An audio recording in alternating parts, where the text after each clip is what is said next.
I apologize if you can hear the dryer in the background. Hopefully it's not annoying. We'll see how this goes. This is a random Sunday video for me. Not a random, a rare Sunday video for me. This is actually going to be me talking about a comment that I wrote last night. And it's a comment that I posted on Teching 101's Bondcast video, where he does the breakdown of all the different Bleach 1000-Year Blood War arc episodes that have come out. And I wrote this after I watched the the episode yesterday, the very specific Orihime episode. And I loved the episode. I loved what they did with the episode. I loved what they did with Orihime in it. And I love how they did this. And essentially I'm going to kind of just read my comment and just kind of give a bit more insight into what I was feeling, what my thoughts were that landed in this. I don't do that many Bleach videos. I've done a couple. Mostly just me going over when I did like my different, Mother's Day, Father's Day type series that I did, and like Bleach was one of the ones that I did where I went through and talked about all the mothers and fathers and grandparents, siblings, whatever, in the Bleach universe. And someday I may go back and redo those. We'll see. We haven't exactly gotten a lot of new information about them, but we've gotten some bits here and there. And I think we're going to be getting more of the Hell arc, hopefully, in chapters. So we'll see what happens with that. We shall see what happens there. We'll see. But I wanted to do this video. It's going to be slightly more scattershot than my usual ones are, since I'm not as... I like Bleach. I very much enjoy what they're doing with the 1000-Year Blood War arc. How they're the animation so far, the bits of changes that they've made, from small changes up to very, very, very major ones, like what we saw in this past episode and stuff like that. And I just kind of wanted to go through my comments in general, plus a little bit more elaborating on some stuff. Plus just a couple of things based on my reactions to what I saw other people posting about it. And mostly what I saw was people praising what they did with Orihime, and I was so appreciative of that. There was a couple of bits that I'm like, okay, I'm a little iffy about this. As I said, most of what I saw was positive. I don't think I saw anyone going overly negative or being that type of a person against Orihime or what they had happen with Orihime. I saw so many people were like happily shocked by what happened, like their jaw was on the floor from the reaction of what happened, what Orihime did, what she put herself through, and what she did, and what she sacrificed, and all of that stuff. So yeah, I usually do One Piece content, generally some Disney or different movie type content for animated movies, but I wanted to talk about Bleach because I very much like Orihime. Okay, so I love what they did with Orihime in this episode. They made her the queen that she is, and that is nothing against Rukia. I love what they showed with Rukia in this episode, the bits with Rukia and Ichigo fighting together. We don't really get that in the manga at any point in time, and so much of this episode is just new from the manga. It's just fully new, like it's not in the manga at all. I don't know the exact ratio of it, but a good chunk of it, definitely what happened with Orihime, was not in the manga, because I have read the manga. I have read the Bleach manga. But and it's nothing against what they did with Rukia. I understand what they did with Rukia, but they wanted to give Orihime her moment to shine here. Not that Rukia didn't have those earlier in the arc. She had that with her Bankai. Earlier on in the 1000-Year Blood War arc, they've had a few other bits with Rukia doing great job there. But I love how they made Orihime shine in this, and they made her, and she earned it. They didn't make her earn it. She earned it through what she has experienced through all of this time frame in the series itself, through the chapters and through the episodes and everything else like that. So when I was doing the comment, I was trying to organize my thoughts in a understandable way. So one of the things that I really like what they did this is that they took the fact that a lot of the fan base, for pretty much the entire series of Bleach have simply seen Orihime as either the damsel in distress. Generally, that's kind of what she's turned into during the Espada arc, and several other bits where she is just viewed as this like damsel in distress, or that she is simply just like the healer off to the side who can maybe, have her shield, use her Shunshin Rika to like, bounce back and attack and heal her allies and stuff like that, so that way they have their fighting capability back, so they're not injured anymore. We've seen her do that with her, her Shunshin Rika with the rejecting it and everything like that, and rejecting that damage and reversing it back. As we've seen her do since that power kind of awakened for her. And, we have seen her, they go through with that. And a lot of people put it as like, oh, it's like a Deus Ex Machina. It's just something that allows her to just heal horrible wounds. But there are other characters in the series who have abilities, not the same kind of ability as what Orihime has, but have other abilities that are also pointed as like, oh, this is a Deus Ex Machina ability. And a lot of people don't seem to mind that.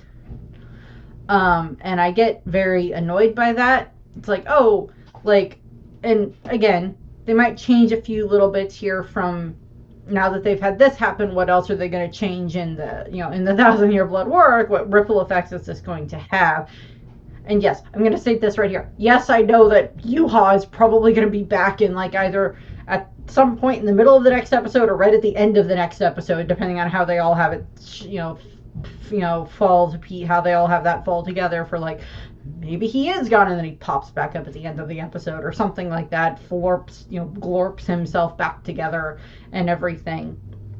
And it's like, oh, blah, blah, blah, she sacrificed herself for no reason, and then just make Ichigo pissed even more. Side note, I love what they did with Ichigo going into his new Bankai form. I love how they did that. I think it looks awesome. I love what they did with that, with the new way that he's doing it with the Getsuga Tensho stuff and all that stuff, like him going into his new Bankai. I think they did great with that. Again, I think Kubo released like 2 artworks with this. One was Ichigo in his new Bankai form, and the other one was Orihime, was a drawing of Orihime. And yes, of course, like I know that in the end, Ichigo ends up with Orihime, and like, again, canon-wise, I'm fine with that. I'm fine with the couples that we get in canon. I'm fine with Ichigo and Orihime ending up together. I am fine with Renji and Rukia ending up together. Yes. Do I like the idea of Ichigo and Rukia together? Yes. Does this take away from that? Not necessarily, but again, it's like there's other canon couples and other shows that I'm like, okay, I get it, it's fine, but it's not my favorite. Like Harry Potter. I don't think Hermione should have ended up with Ron. I think she should have ended up with Harry or someone else, not Ron. And like I don't think that Harry and Ginny should have ended up together. There's just not that much of like sparks flying between them for the most part from what I can see. But again, I could be wrong. And it's it's that whole setup that we get there.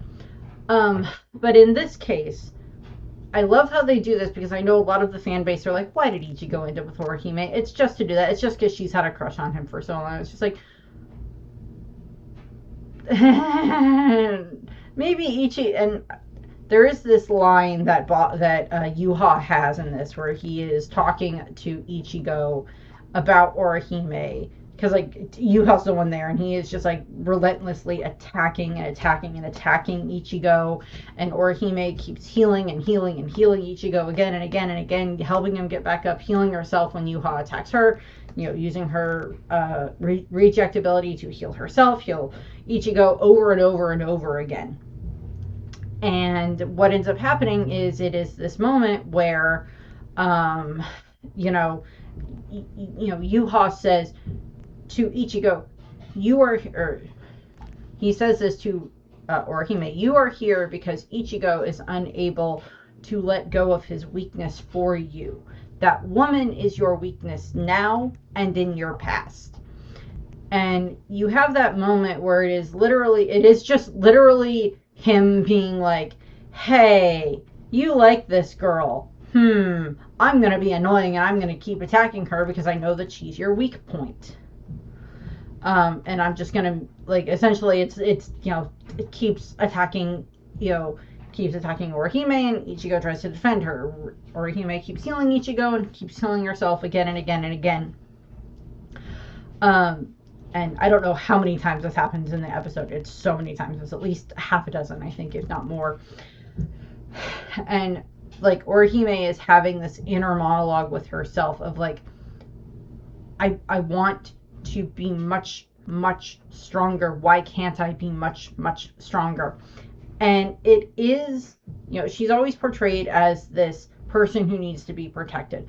And the thing is that Ichigo would be trying to protect any of the ones that were his friends, and Orihime would be doing this for any of the other ones that were her friends and allies in this arc, regardless of whether or not it was Ichigo. She would do this for Rukia. We see her do that. You would see she would do this for Chad. She would do this for Uryu. She would do this for any number of the Gotei 13. They're human friends.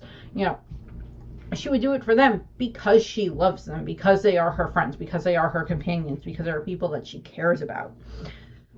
And yet, it is at this point in time that it is her and Ichigo that are facing off against Yuha. And we saw in, I think, one or two of the episodes preceding this, leading up to this moment, you do have some of Orihime there trying to take some of that burden off of Ichigo in regards to trying to giving him this backup to help him, to heal him faster, to help act as a shield, to help with that, to try to make it that he doesn't have to take all this burden of beating Yuha onto himself.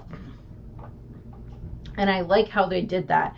And I think that was a good little, little bit of groundwork for leading up to this. And for leading up to what was in this episode. And this is just essentially, I love how this is it's like she needs to be protected, but the thing is that applies to everybody in the series that needs to be protected, regardless of whether or not they have powers and abilities beyond our imagining.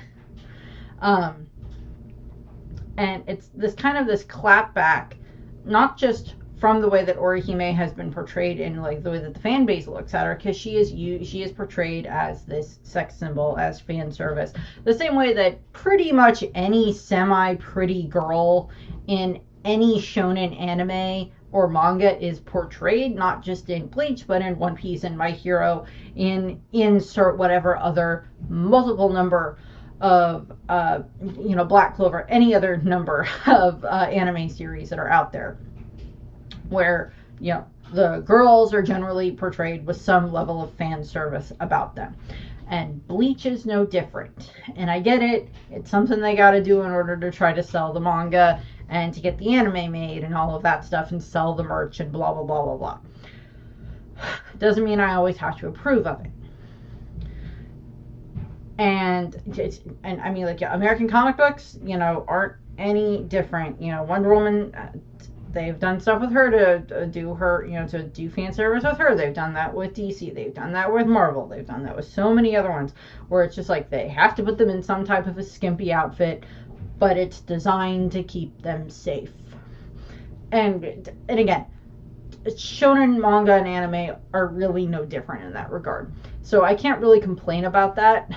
And, and the thing is that you also look at this as, like, Orihime has been looked upon as this character who is just here. She is the stopgap measure. She is this bit of a Deus Ex Machina thing in order to help heal the allies when they're injured, beyond repair of what the Keto and, what the Division 4 can do for healing purposes. And things like that. But this episode is used as a way of, like, clapping back at that fact, not just from the fact that, like, through all of the chapters and all of the episodes of Bleach leading up to this point, so many of the other characters have gotten some type of a power-up boost. Ichigo has gotten so many of those. Rukia now has her Bankai. Same thing with Renji having a new version of his Bankai. Even Byakuya has gotten more of it. Chad has gotten, his power-ups throughout the course of the series. And, they've got, there's Shikai, and there's Bankai, and there's all this other stuff, and there's, Ichigo is this combination of all of these other different types of races, so he can tap into the other powers that go along with it and stuff like that. And again, and Orihime is not the only one who hasn't really had much of a power up. Rangiku hasn't had much of a power up. Neither has Momo. There's many others that we have seen that haven't really had much of a power up. Rukia has had them. Very recently, we saw Nanao in the prior core got her kind of power up moment and her fighting moment there against Lilia with Shunsui. And then you had Nemu going up against Pernida, trying to protect Mayuri. And so you have all of those. And yes, Rangiku has had some of that in regards to her working with Toshiro in regards to trying to fight against Basby, and at I think it was in Core 2, either it is end of Core 1, beginning of Core 2 range, where they fought against Basby again, and she's helping him with that with her Hinako. But we haven't really seen that much of her getting any type of oh, she gets a power up boost, she's gonna get her Bankai now. Even after the time skip, once we get to the Hell Arc, I don't even know if Rangiku has mastered her Bankai at that point in time. Her has even awakened her Bankai at that point in time. I don't remember if we've gotten any of that information. And there's, she's not the only one. There's multiple other characters that, we don't know what their Bankai would turn into. We don't really know even what some of their powers would do. Just because we haven't really seen them in a lot of cases. They haven't had their moment to shine as much as we would like them to have had by this point in time. Because they're not popular enough characters, or they're not powerful enough characters, or they're not this, or they're not that. And trust me, I would love it if we got a whole bunch more of that information, a whole bunch more of some of that animated into the series. Maybe that'll happen. Maybe Rangiku will have something coming up. I don't know. Probably not, but maybe. See what else can be done. But again, it's this whole thing of so many of the characters have gotten these power-ups, and yet of the core 5, you've got Ichigo that's had so many. You've had Renji that has had so many, has multiple as well. You've had Uryu, you've had Chad, you've had Rukia, and Orihime kind of got left out of that with powering up her abilities. Yes, she gets a little bit more finessed with what she can do with her Shunshin Rika and stuff like that, and she does bits of training here and there, but we don't really get Core 6, but we really don't get that much of her being able to just be hey, I can do this now, and type of what we saw in this episode. And the way that it kind of seemed to be done from Orihime's perspective is she is watching again and again and again as Ichigo gets hurt, as Rukia gets hurt, once Rukia shows up. And, and it's no animosity between Rukia and Orihime. They get along great. And it's just kind of this moment where it's you have Ichigo and Rukia kind of bickering in the foreground, and Orihime is just kind of sitting there being why can't I be stronger? Why can't I get stronger? Why can't my power get, surpass what it's been at? Why can't it surpass this limit that I seem to have hit, this wall that I keep running into again and again and again with my power? Why can't I surpass that?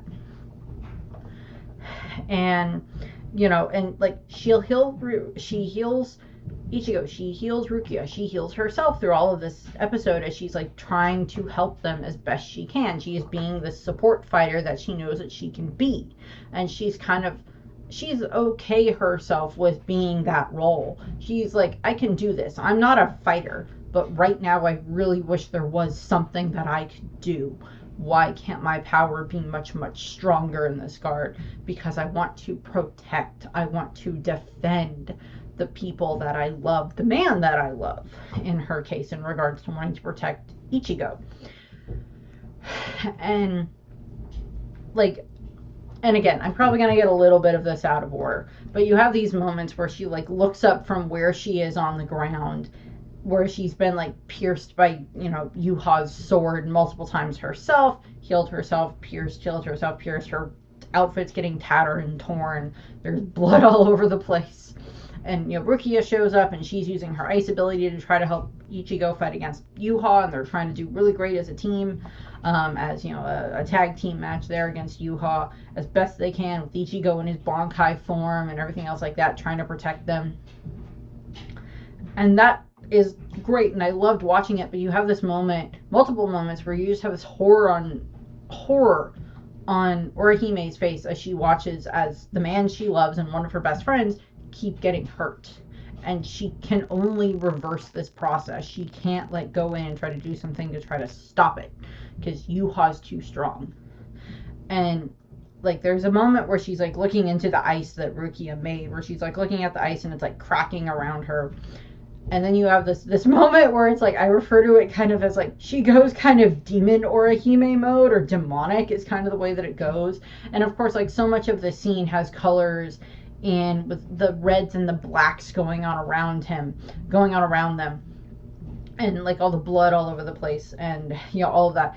And you have this moment where she just looks up from where she's been struck, as she's just Ichigo has been knocked down and stabbed through, and Rukia is stabbed through as well in her Bankai form. And Orihime has she's hit the limit of okay, I'm mad enough now, and I'm gonna do my damnedest to help the man that I love and my friend, and one of my best friends. And she gets up and she just Yuha is barely paying attention to her. He's yeah, you can keep healing them all you want. It's fine. I'll just keep defeating them. And again, in the background, you have Uryu doing his shtick and his fight against Hashwall, which again is great. I like what they show that there. I like how he pins Hashwall and uses the glove and all of that stuff that we haven't seen for so long, and he uses that against Hashwall. And no, I don't remember if that was in the manga or not, but again, give Uryu credit for what he's doing. And we see Renji and we see Ganju and Chad in this episode doing that stuff, fighting against those golem things or whatever, and they're doing that. But Orihime is up here helping try to fight against Yuha, and Yuha is just kind of yeah, you're more of an annoyance than you are anything else, as he's looking at her. You are Ichigo's weakness. Yeah, you're the reason he fights, but you're also his weakness, because he will keep trying to protect you over trying to actually attack me, type of thing. And and Ichigo does very impressive stuff with his new version of his Bankai in this episode, with him jumping around Yuha and everything else like that, and causing some type of damage against Yuha and all of that. But what ends up happening is Orihime hits this emotional breaking point. And you see that she has had so many of these attacks against her, that she has taken so much damage, healed or not. And she starts calling out each of her Shunshin Rika, and I love that they do that, where she names each one of them as you see them break off and start flying around her, with her own blood trailing behind them as they loop around her and swirl around her, and form this type of shield that Yuha tries to attack, and it doesn't work. They just kind of bounce it back, and Orihime just looks freaking demonic at this moment, as she is just slowly walking toward Yuha as this is happening. And she uses the, I don't know exactly what they're doing, but it looks like she's trying to reject her own weakness out of herself, is kind of a way that I saw it being portrayed, or one of the ways that I saw it being commented on online with a lot of the posts about it, with her diving through her own that membrane thing, with Ichigo being thrown past her, and she just is zeroed in on Yuha and just dives at him and uses her power to make the huge, just all of her power at once, pins Yuha. It's he doesn't know what to do with this girl. She's just shown up and she's using her powers against him, and he's just befuddled by what's going on. And she is using her reject ability, her Shunshin Rika, her rewinding of time, to essentially try to rewind Yuha. And I love that they did that. I love that they show that. And you have her, Rukia is please don't do this, and Ichigo was please stop, Orihime. And she's just looking back at them, and as she's healing herself in the process of trying to reverse and reject out Yuha essentially like try to pop him out of existence, erase him out of existence, and she's willing to sacrifice herself in the process to do that, to allow Ichigo and the others this chance to live, to give them this chance to try to beat Yuha. And if she's the one that's going to sacrifice herself to do it, then she's fine with that.